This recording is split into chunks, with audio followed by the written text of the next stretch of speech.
नमस्कार। एक बार बहुत स्वागत था आप सभी लोगों का अब की बार मेंस पार्ट सीरीज में और समृद्धि आईएएस के यूट्यूब चैनल पर। आज जो है हम अपने जीएस फर्स्ट पेपर को लेकर के प्रश्न कराने वाले हैं।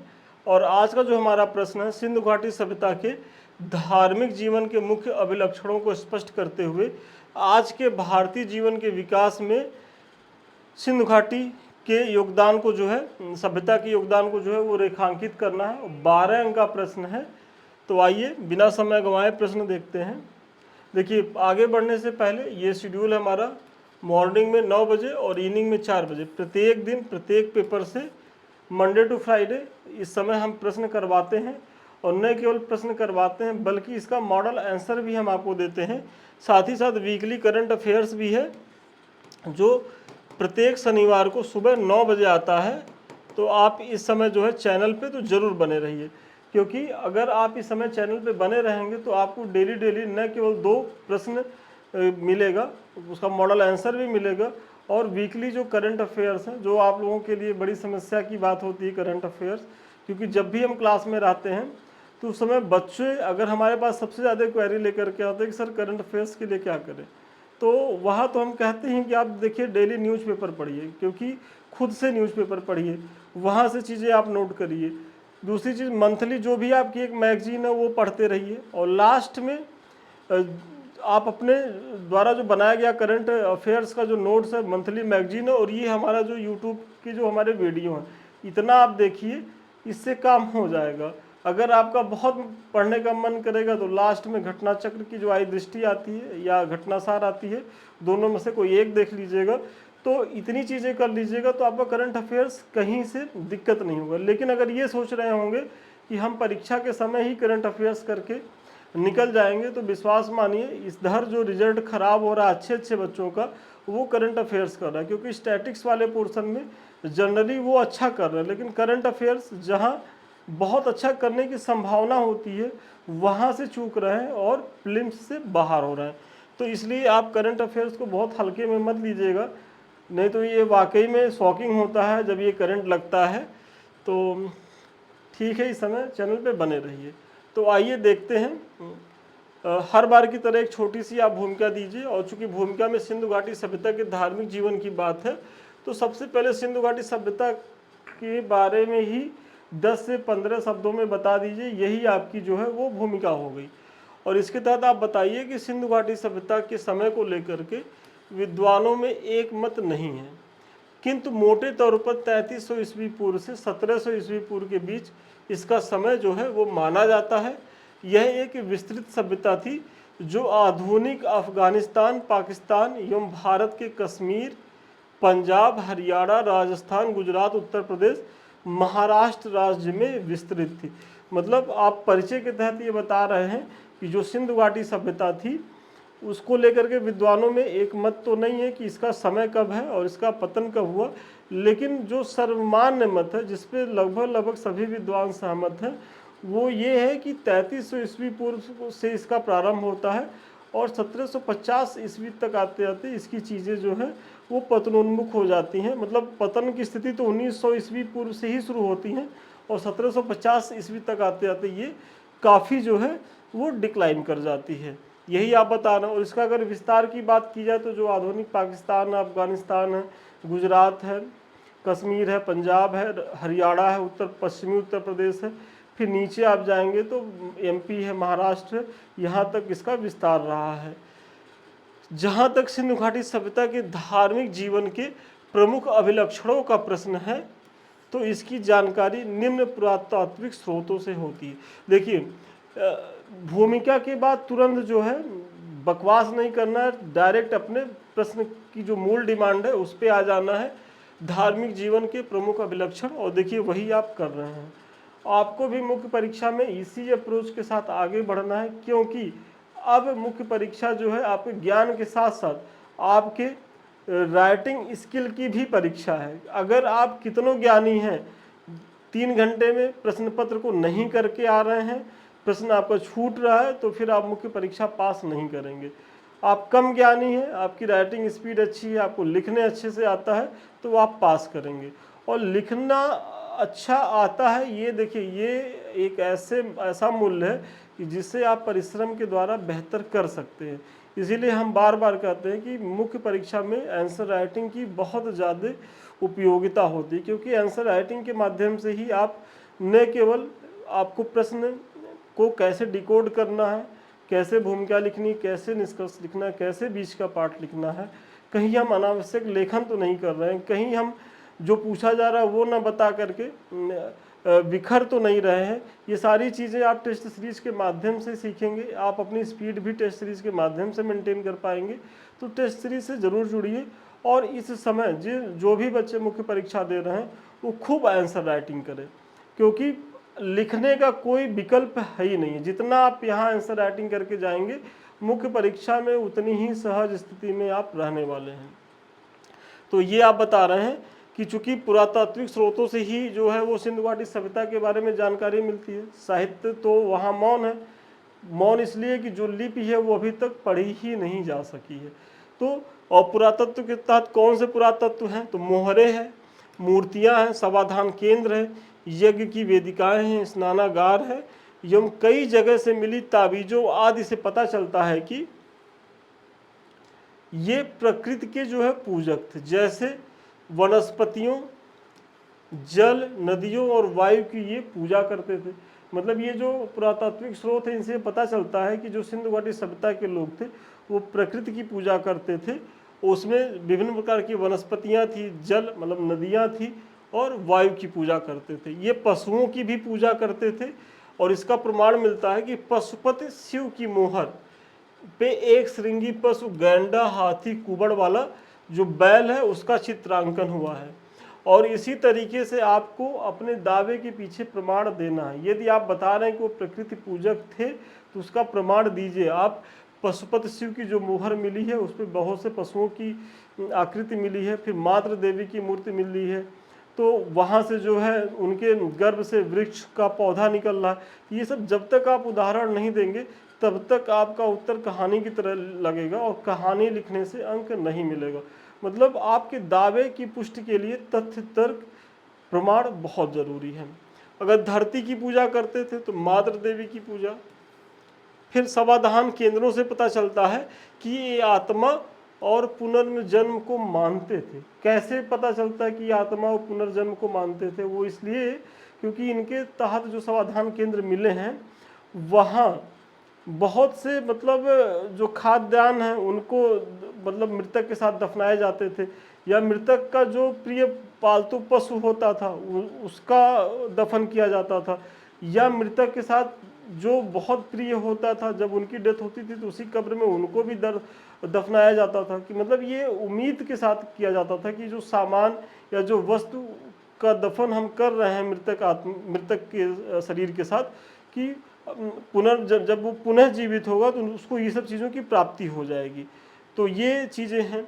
फिर ताबीज़ों से जो है वो जादू टोना एवं बुरी शक्तियों में इनके विश्वास का पता चलता है। मतलब इनका जो धार्मिक जीवन था तो ये जादू टोना झाड़ फूक भी करते थे, और इसका प्रमाण जो बहुत से ऐसे जगह हैं हड़प्पा सभ्यता के जहाँ से बड़ी मात्रा में जो है वो ताबीज़ मिले हैं।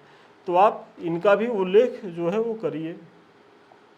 देखिए आगे बढ़ने से पहले ये सूचना है, अभी हमारे संस्थान के द्वारा 2 टेस्ट सीरीज बैच चलाए जा रहे हैं। एक तो उन बच्चों के लिए है अब की बार मेंस पार सीरीज, जिसके तहत ये प्रयास है कि 15 जून के पहले प्रत्येक टॉपिक से जो भी महत्वपूर्ण क्वेश्चन है PYQ में वो करा दिए जाएँ पूरे सिलेबस के अकॉर्डिंग। और यहाँ जो है डेली आपको प्रश्न दिए जाएंगे, आपको आंसर लिख के दिखाना होगा।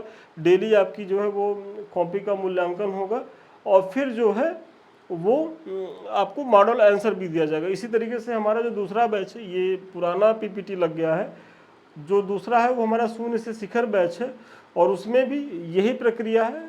और वो उन बच्चों के लिए है कि जो 2025 को टारगेट कर रहे हैं, और जो किसी तरीके से मतलब किसी कारणवश इस बार जो है वो प्रीलिम्स में पास नहीं हो पाए हैं, तो उन बच्चों को मैं यही कहना चाहूँगा कि निराश मत होइए, इस बैच के साथ जुड़िए, शून्य से शिखर बैच के साथ, और यहाँ आप अपने मुख्य परीक्षा की तैयारी को जारी रखिए।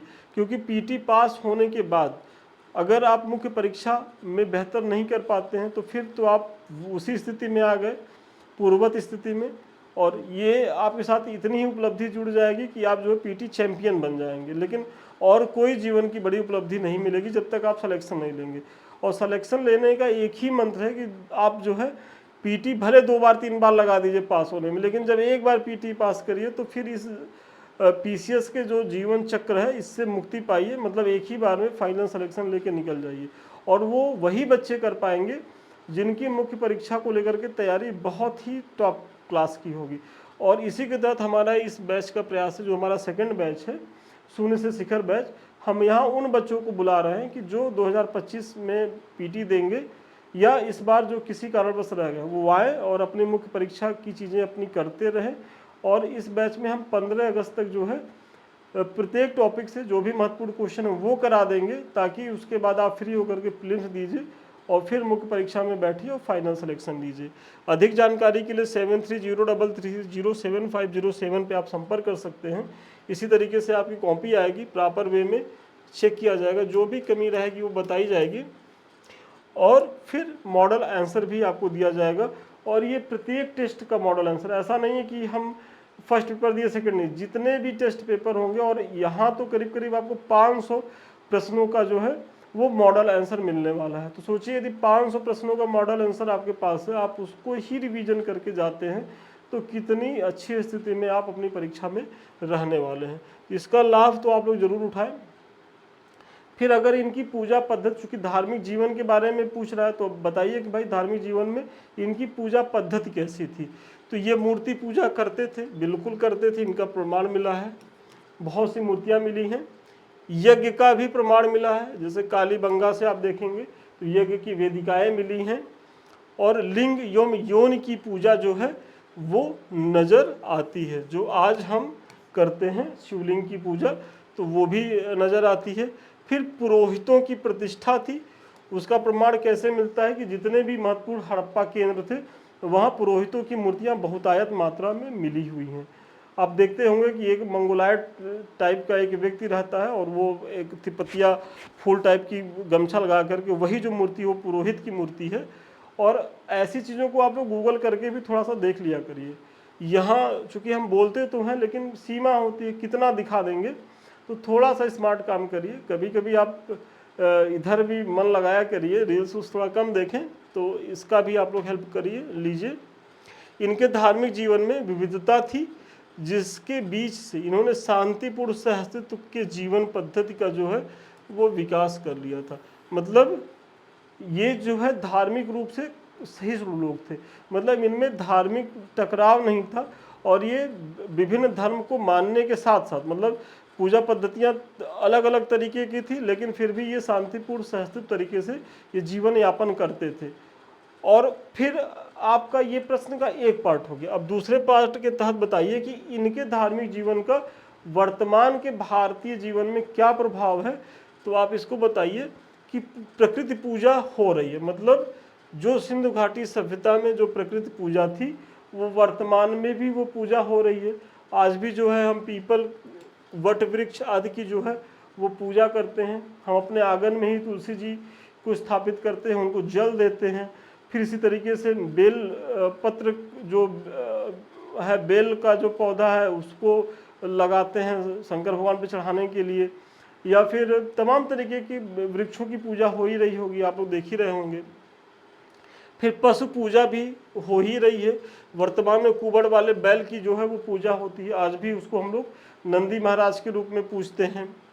मूर्ति पूजा हो रही है, मूर्ति पूजा की व्यापकता तो और ज़्यादा बढ़ गई है, बहुत भव्य भव्य मूर्तियाँ बनाई जा रही हैं। किसी भी मंदिर में जाइए मूर्ति पूजा आपको दिखती है।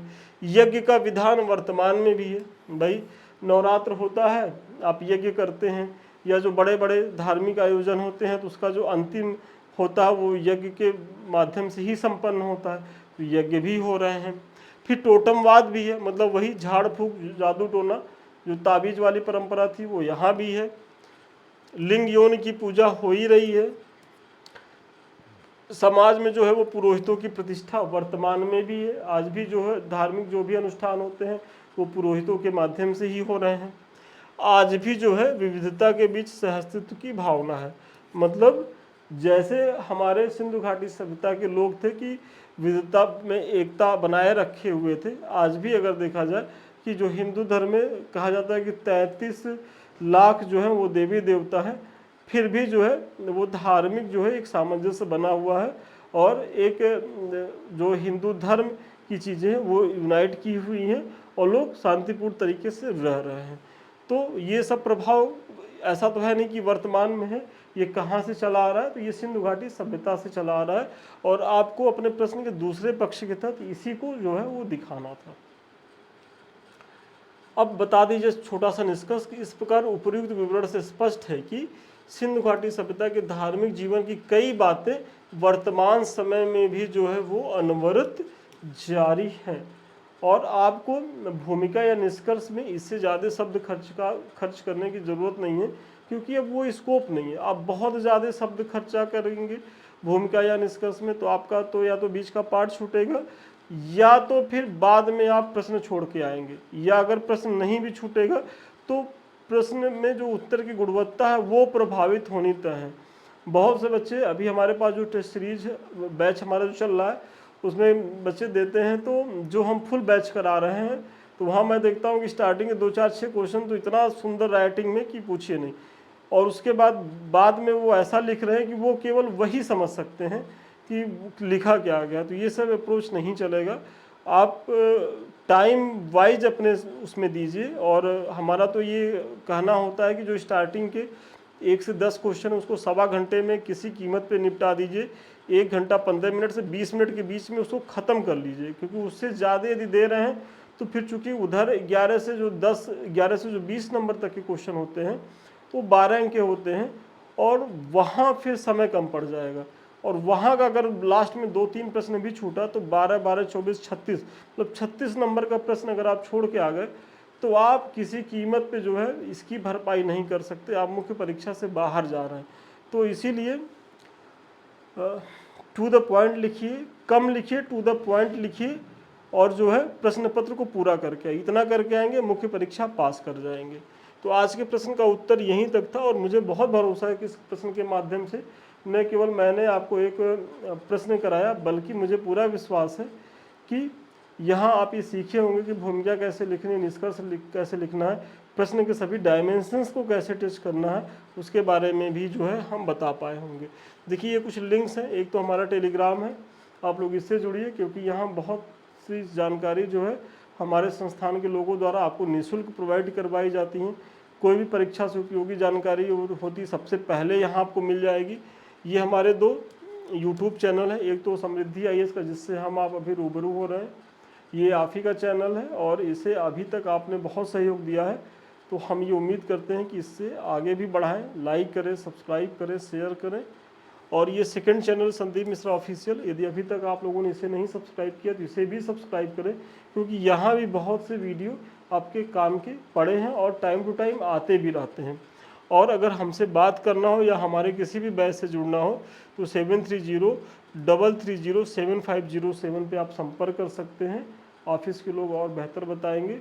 तो चलिए आज के लिए इतना ही, पुनः मिलते हैं नए वीडियो में नए क्लास के साथ। तब तक के लिए धन्यवाद, शुभकामनाएं आपको।